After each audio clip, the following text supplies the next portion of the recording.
Thank you to the Abiram Foundation for supporting entrepreneurs globally. I've been a follower of Zib Abiram for actually a number of years. I know they don't.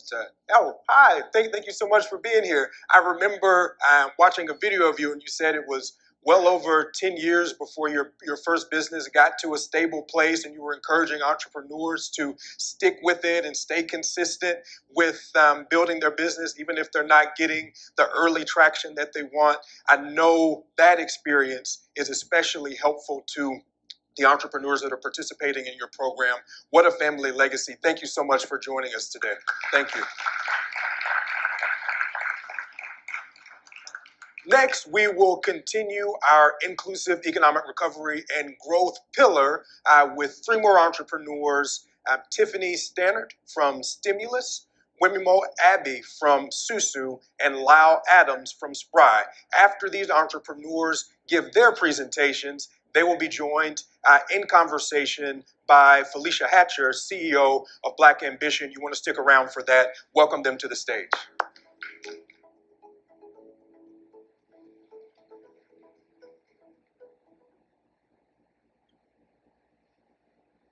Hi everyone, I am Tiffanie Stanard, founder and CEO of Stimulus, a relationship intelligence SaaS platform that is solving the $100 billion problem around procurement and relationship management, while also really including entrepreneurs across the board and making sure that we're adding and making an inclusive economy. So what's currently happening? Supply chain woes are at an all-time high. Corporate social responsibility is really important right now, and the complex understanding of supply chain is front and center. The conditions are really right for a solution to help with supplier management. Corporations spend more on suppliers than any other balance sheet, as procurement is the single biggest driver in any organization.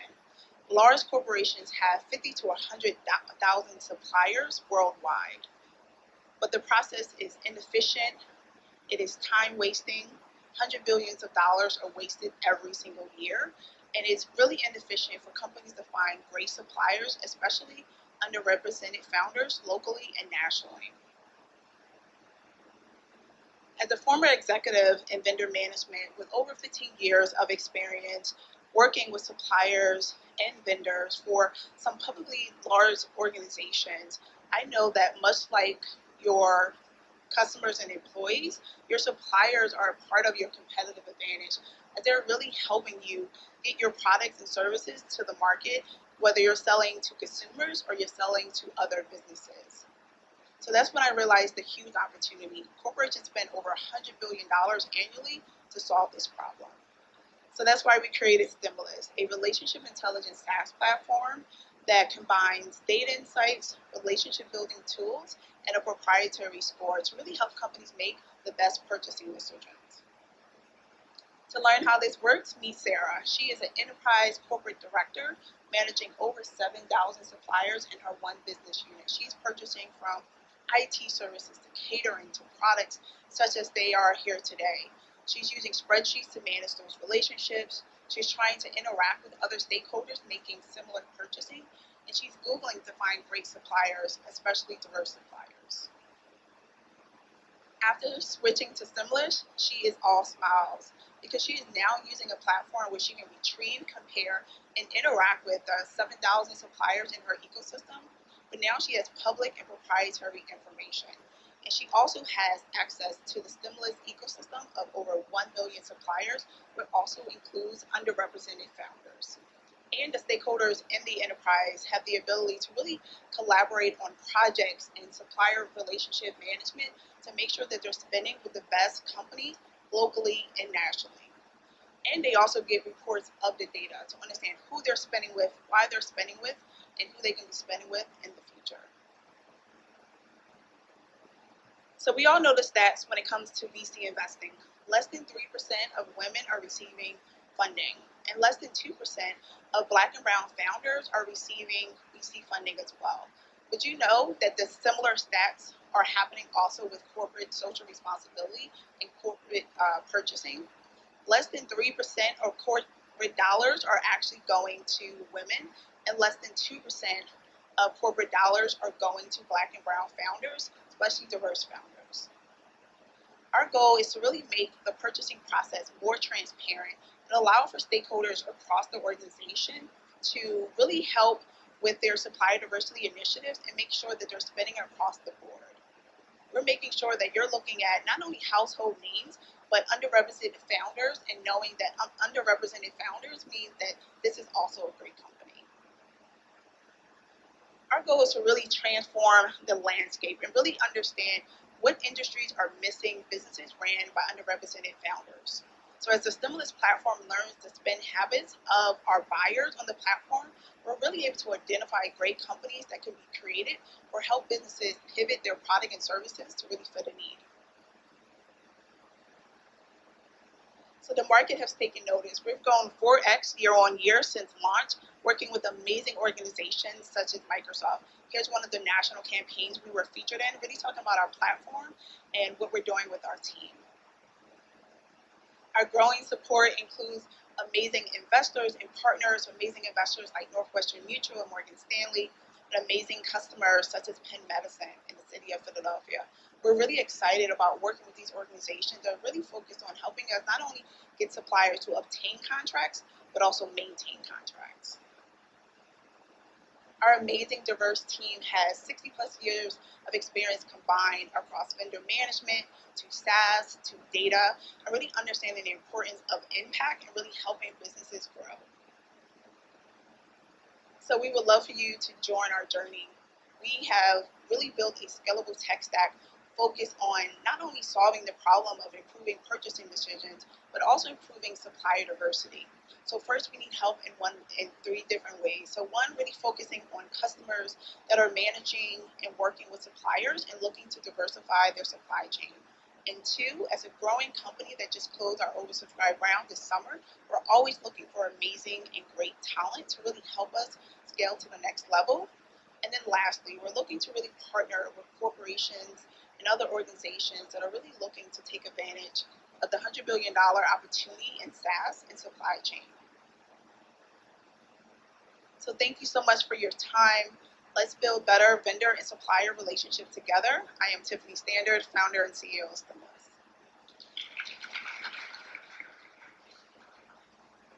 Incredible.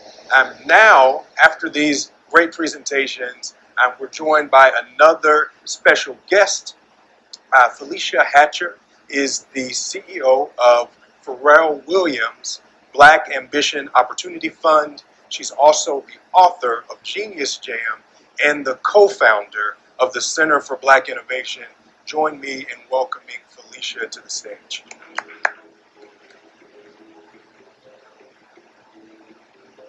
Brandon, you've been killing it today. And we get to sit in the middle of your genius right now, which is always a pleasure to be able to do so with fellow entrepreneurs and innovators. Y'all look good. None of us look like what we've been through the past 2 years. Right or right? Right. So let's talk about impact, right? Let's talk about the investment climate a little bit. And then let's just talk about what it means, like I said before, Brent, like standing in the middle of your genius and creating a space for others to be able to show up and show out as well. So talk to us a little bit about, Tiffanie, I'll start with you. Like the work that you do and kind of the intersection of like brands, like what are you excited about? What's bringing you joy around the work that you do? Tell us a little bit about that. Yeah, so I'm really excited. First, hi everyone. Nice to see you. I'm excited to really have the conversation of supply chain and supply diversity elevated, right? Supply chain is the new sexy term because you're seeing it all over the news, and people now know what supply chain means. They now know what purchasing means, procurement means, and they also know the importance of just diversifying who you're purchasing from. And it's not just culture, but it's the size, it's purchasing locally and nationally and globally, which we started to see over the last couple of years, that you couldn't get products and services in other countries, so you now have to look in your backyard where you're headquartered, and the importance of that. and making sure that your supplier, your supply chain really reflects your employees and the customers you're trying to go after. We spend so much with other businesses to make your business run, yet we don't have relationships with those businesses. As exciting as you get to create a business, if you're selling into a business and they don't have a great process, your excitement starts to dwindle down because you're going to take 2 years, 3 years to build that relationship with that major corporation. So I'm excited about the conversation that's continuing. We just closed our oversubscribed round this summer. So now people are investing in it and elevating the conversation. And also being a Black woman, understanding how these big companies are spending so I can help other companies understand where that need is so you can start a business or pivot your business, expand your business, knowing that you have a customer base. Thank you, thank you. Wenimo, talk to us a little bit more about like community, right? Like, what is exciting you about the work that you're doing around building community, and then what's keeping you up at night? That's a very thoughtful question. When we think about community, the first thing that comes to mind is a story I can reflect on, particularly as it relates to the Black community in venture capital. Less than 2% of venture capital is going to Black owners and founders, essentially. And what I'm particularly excited is this renaissance of new founders that are able to not only create businesses that are outperforming in the marketplace, but also having profound impact in the lives of many. At ASUS, we like to call it justice capitalism. Doing good and doing well is by no means mutually exclusive. That's something we're really, really excited about. I remember when my co-founder and I was in the audience, was trying to raise our first $1.6 million. It took us 18 months. And during that period, we slept at a Denny's because we couldn't afford an hotel room and we had $100,000 in credit card debt. Even worse, we got kicked out of that Denny's because we tried to sleep at that Denny's. That's how bad it was. But today, like you said, we don't look like what we've been through. We now have $1 billion company, we raised north of $145 million, and we're just getting started. So that's something I'm really thinking about, but we're not successful yet. I want that number to go from 2% to 10% to 50% to even more, because that's how we can have profound impact in the lives of many. What's particularly keeping me up at night at this point is just finding the best talent. We have a fragmented workplace. The workplace is fundamentally changing. And in our business, the speed and quality of the execution is what's going to move the frontiers of your business forward. So that's what's fundamentally keeping me up at night. And this idea of proximity, our country today is very, very divided. Whether we admit it or not, we don't talk to each other. Democrats or Republicans are not talking to each other. Liberals living in major cities are not talking to folks in the rural areas. But one thing we need to go back to is if a parent can afford to pay their rent in New York City, that parent matters to me, even if that parent is in Crookston, Minnesota. We need to start thinking about that. What binds us together is greater than what separates us. So that polarity and that division really, really worries me also. What's bringing you joy? I think it's really important for us to prioritize joy in the work that we do as entrepreneurs, right? And then what's keeping you up at night around the work that you do? What brings me joy so far is the data we're collecting from student athletes that are using the platform. In the first 72 hours, the average student goes through 3.2 educational modules so far. In the first semester last year, there's still 7,500 student athletes we had on the platform. They consumed over, I would say, 3,000 hours of programming. So seeing that there is an appetite to learn, right? There's the stigma of saying, hey, I don't want to learn, or I'm against learning, but the data that we've seen has somewhat said the other thing. So that's really exciting for me now. And as we are expanding the platform to the new schools and new cohorts of users, seeing how quickly they're adopting the education is what's very exciting. But for me, the most exciting thing is now seeing what will happen in 18 months as these young men and young women are entering the workforce. Are they now getting jobs a lot quicker? Or the things that we're teaching them, can we quantify how efficient and easy it now is for them? So that's wonderful there. What keeps me up at night is, I would say, twofold.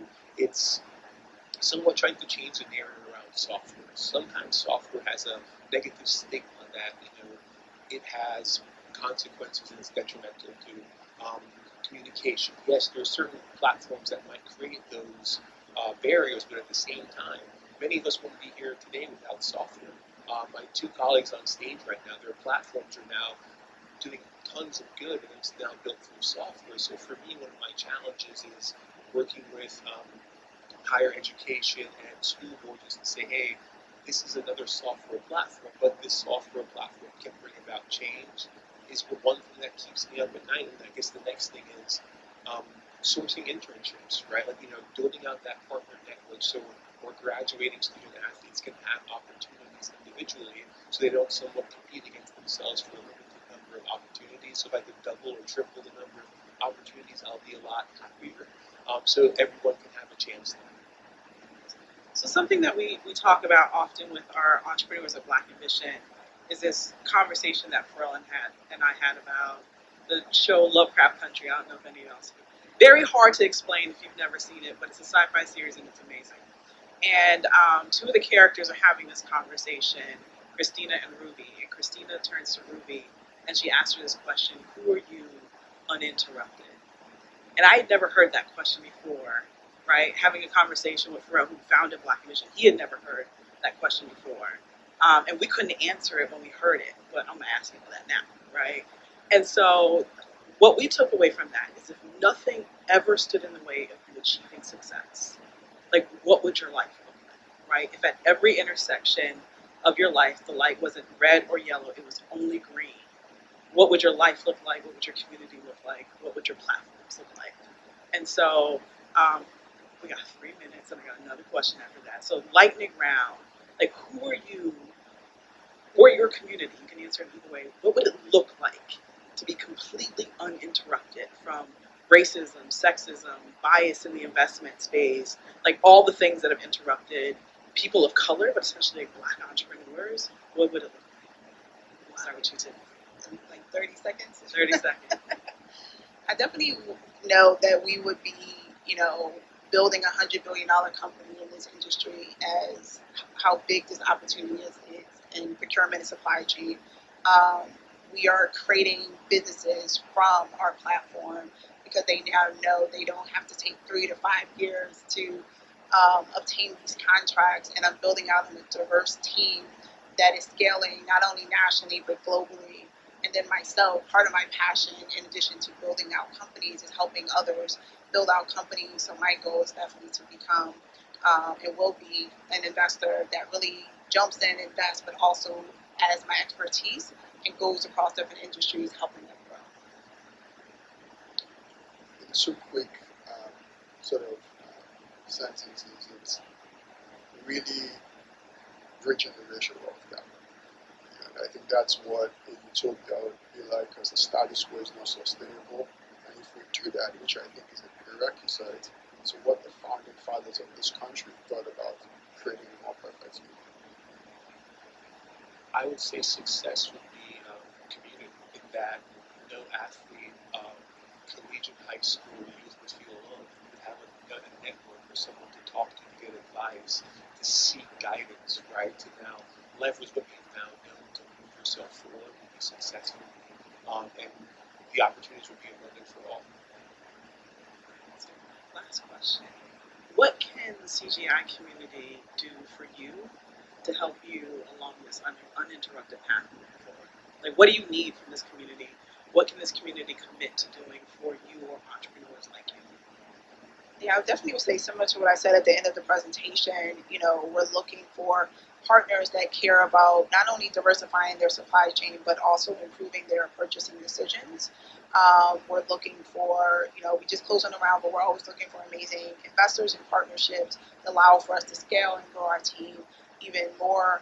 And then introductions to executives that are really managing supplier relationships and understanding it's not only improving profit margins, but also building out great companies and supporting these businesses that are in your ecosystem.